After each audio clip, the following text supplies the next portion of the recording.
this is a bit of a change from the Lotus, isn't it? I was going through the comments in my videos the other day, and I received one from a chap called Stuart. He wanted to know how my friend Stephen's XE350 compared with the Nissan GT-R, because that was one of the cars that we'd shortlisted when Steve was changing from his C63. And I said to him, I'm afraid I don't know, because actually I've never driven a GT-R. So he said, why don't you come and drive mine? Thanks, Stuart. It's hard to believe, but this generation of GT-R is now a decade old.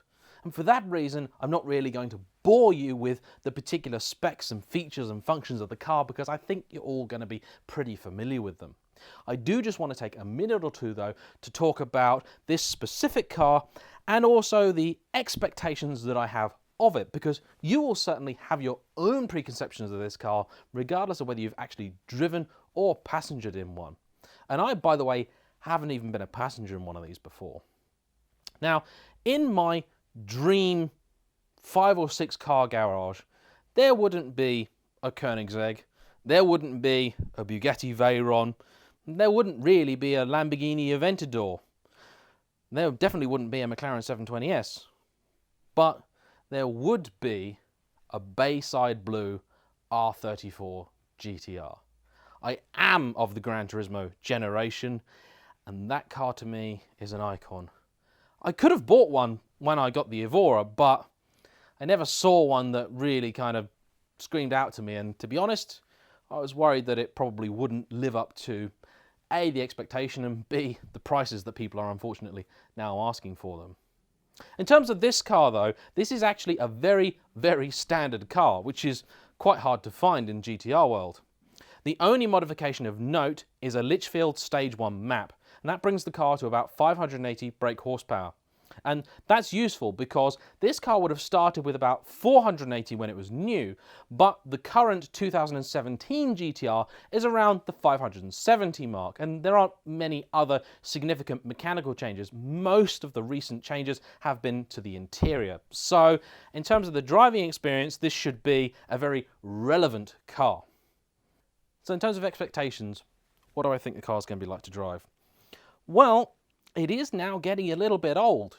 Since this car came out, both McLaren have come on the scene, Ferrari have introduced their own line of turbocharged engines, M Division have gone turbocharged, AMG have gone turbocharged, and these are all much more advanced, more modern engines. And as you know, I'm not really a fan of turbocharged cars, so I'm worried that this in particular, being a very old-fashioned one by comparison, is going to be quite peaky, quite boosty, maybe a bit rubbish when it's at lower RPMs.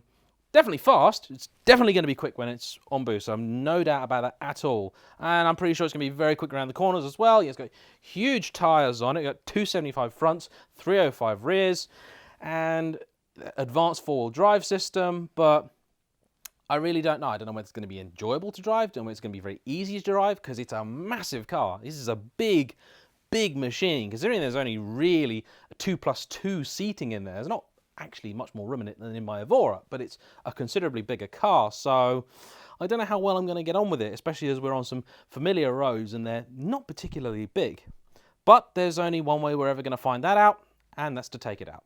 So let's go.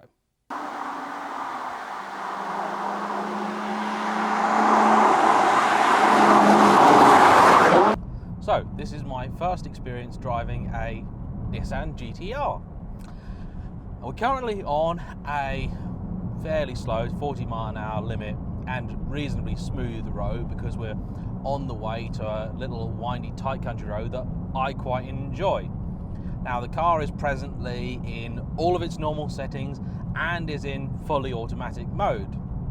I know the car's received a lot of criticism for being quite a harsh car, and it is definitely a firm ride, even in normal mode, no doubt about that. There's quite a bit of tyre roar, maybe a surprising amount, but then the tyres on the car are absolutely enormous. The fronts on this are only 10mm narrower than the rears on my Evora, so it's not exactly lacking for contact patch, this car. I have to say, I was expecting the gearbox to be pretty bad. It's a very early example of a dual clutch. I must confess at several points I've forgotten that it was a dual clutch. I thought it was an old-fashioned single clutch, but it's not. And to be honest, it's pretty good actually as an auto box. It's shuffling along nicely and kind of doing its own thing. It's fairly unintrusive. I mean, really, this is what I'd expect this car to be worst at. So it's a good start. It's a good start. It's very easy. The steering is okay. It's not exactly full of feel or weight, but the pedals are okay. It's kind of a easy car to drive. I know the owner of this vehicle has done a lot of miles in it in a single day, and I could see how you could do that easily. It's not a particularly demanding car to drive. Just going past Bell and Colville, Surrey's premier Lotus dealer. Please let me borrow more cars for reviews, guys. So I'm now about to do what is the least fair thing I could possibly do to this car, which is take it down a fairly bumpy, windy country road. Now, the reason for this are twofold. Number one, I happen to know the road reasonably well, so I'm confident driving along it. Number two, the owner of this car tells me that that is probably the worst thing that I could do with this car, so if any of the car's flaws are going to become obvious, it's down there. Now, I will then put it on a road that is much more better suited to later, but for now, I want to get a little feel for this car on a road that I know. So, let's see what the GT-R can do.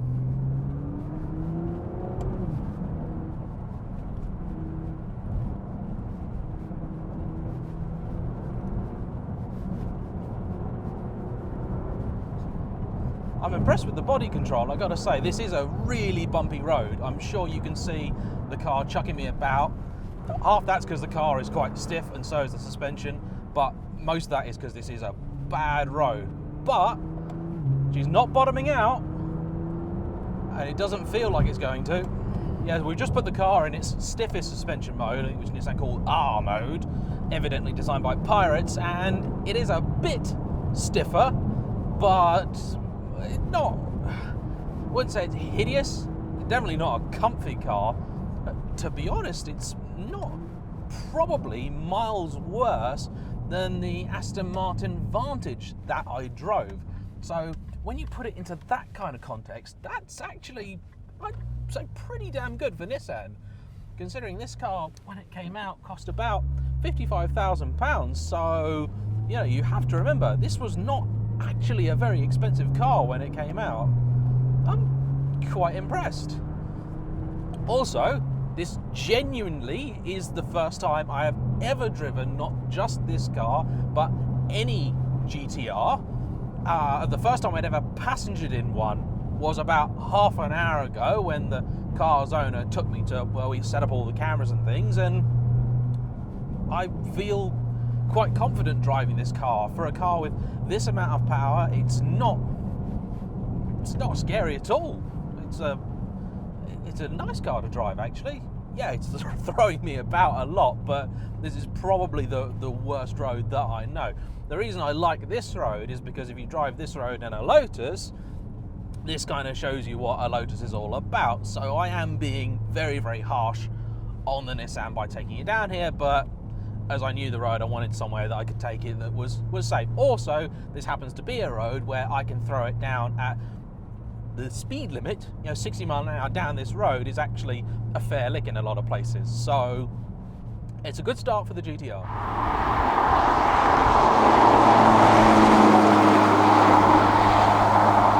Now, many of you apparently watched my most recent video, being that on the A45 or CLA 45 AMG, and I criticised that car quite heavily for having a lot of turbo lag, and that's because in my mind something with an AMG badge on it should have a nice big, wafty V8, loads of torque and smooth. With a Nissan GT-R though, I expect some turbo lag. I also expect something to happen when I put my foot down. I wonder how much happens.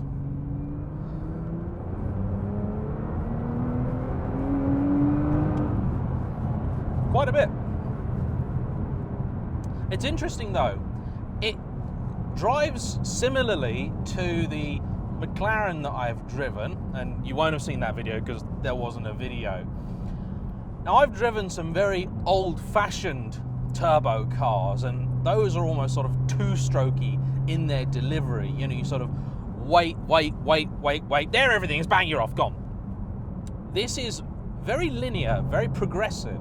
It takes a little while to feed the power in, but that's the key word. It feeds the power in. It doesn't just dump it and just go, there you go, everything gone. Because that wouldn't be very helpful, because that would make this thing a pig to drive. And actually, for a, you know, reasonably turbocharged car, it's not that bad. This car, as mentioned, is around the 580 horsepower mark. So by Nissan standards, or by GT-R standards, it's pretty mild, to be honest. And it's lovely. It's not, you know, earth-shatteringly quick. Yeah, I've driven cars this speed. Like, I've absolutely no doubt. You step into one of these from a Golf or a Fiesta ST or something, this is gonna blow your mind. And for the money, the pace of it is just unreasonable. But there is a slight issue, and it's one of these weird issues that shouldn't be a problem, but it is. And this is also, by the way, not a problem at all unique to the GT-R. It's very, very, very easy to go unbelievably fast in this car. I mean, seriously, ridiculously, license-losingly fast, and it doesn't feel at all like you're doing that. In some ways, it's a bit like, you know, riding a 1000cc sports bike. You can sit at 120 mile an hour, whatever you want, and it's easy. You know, we've had a few blasts before we started filming earlier, and this is a relatively refined car. You know, triple figure speeds, I can easily imagine, officer, in this car would be no trouble at all. They wouldn't be scary. You wouldn't actually be driving like a prat at those speeds. I'm sure people witnessing you might think that you were, but believe me, this is not a dramatic car to drive fast.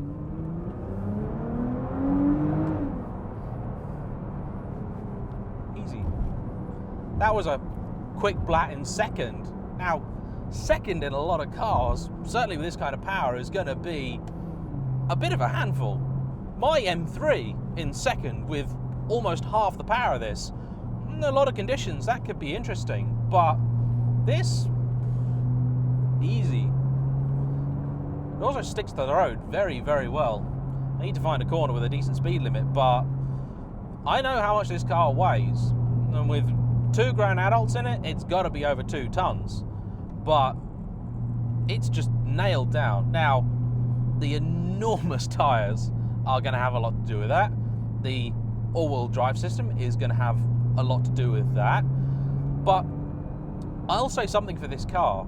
A lot of people have accused the GT-R, and not just this generation, all generations of it, of being a bit like driving a PlayStation game. You know, it's a very artificial or synthetic thing.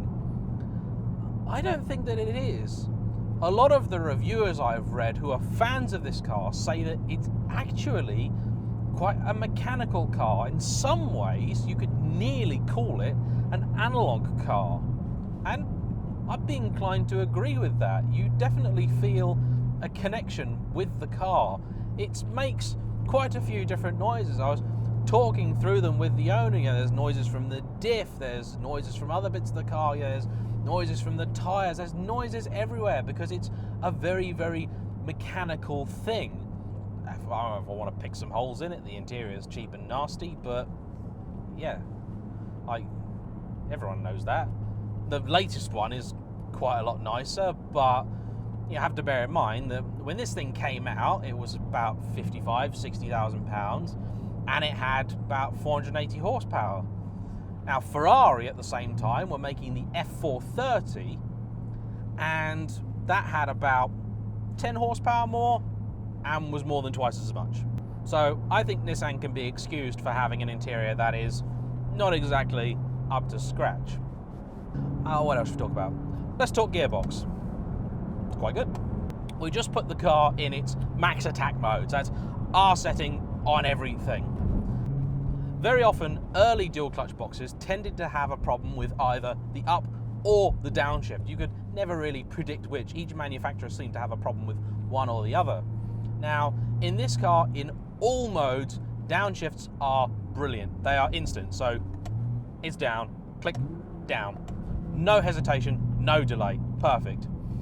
When you're poodling along and cruising, the upshift does take a little bit of time. So I'm in second, you know, quarter, half second delay, something like that. Now, when you're on it, when your foot is down and the revs are sort of above 4,500, 5,000, it's instant. You press the paddle, the gear is changed, done. And the thing that maybe impressed me most, it's actually quite a smooth change. I was genuinely expecting a real smack on the back of the head. You know, I've driven a lot of cars where they just seem unable to give you a smooth gear shift. It's odd, but it happens. But this, oh, it's great. I'm really pleasantly surprised. And to be honest, this is actually a car where, had the gear shift been a bit brutal, I'd have probably forgiven it, because it's all about expectations at the end of the day. You know, what do you expect from a car? You know, a car like this, I expected it to be a bit of a brute, and actually, it isn't. So I don't want to make this video too long, so I should probably come to some sort of conclusion. I came into this car with a set of expectations, and this car has defied them in a very positive way. I expected this car to be a brute. I expected it to be vicious. I expected it to be fast. No, I knew it was going to be fast. That was a given. It's a Nissan GT-R. That is what they do. You know, it has this reputation of a car that achieves great speed by simply just battering the road into submission, just taking in the laws of physics, just putting them aside and doing its own thing. And it's a car that has a reputation of being something that's just, you know, a computer program on wheels. And that's all complete horseshit. This is a really nice car to drive. Does it have faults? Yes. Bit too stiff for my liking. Interior is a bit cheap. Yes, it does have turbo lag. Of course it does. It's a big turbo engine. And I'll be honest, I'm not a big fan of the looks. They've also got a lot more expensive in recent years, but compared to their rivals, they are still a bargain. You know, the Ferraris and 911 turbos that this thing compared with when it came out are also a considerable amount more expensive now than they were then. If I was going to pick one word to describe the experience of this car, or my memory of driving this car, it'd probably be smooth, which is not an adjective I thought I would be able to apply to this car at all. Maybe I didn't expect that, because when you see videos of this car being driven hard and driven on the edge, and you see tuner specials harking around, they always seem to be like they're bashing their occupants about and throwing people everywhere, and they don't seem like a very refined driving experience, when actually it is. Now, the powertrain in particular is really smooth and really quite pleasant, so I'm actually really impressed with this car. Would I buy one? No, I wouldn't, simply because the R35 has just never really appealed to me from a shape perspective. I'm just not a big fan of the looks, but that is a very personal thing. And otherwise, I actually do like it a lot more than I thought I would. I'll be honest, I'm kind of a fan. So there we go, my review of a Nissan GT-R R35. I like it.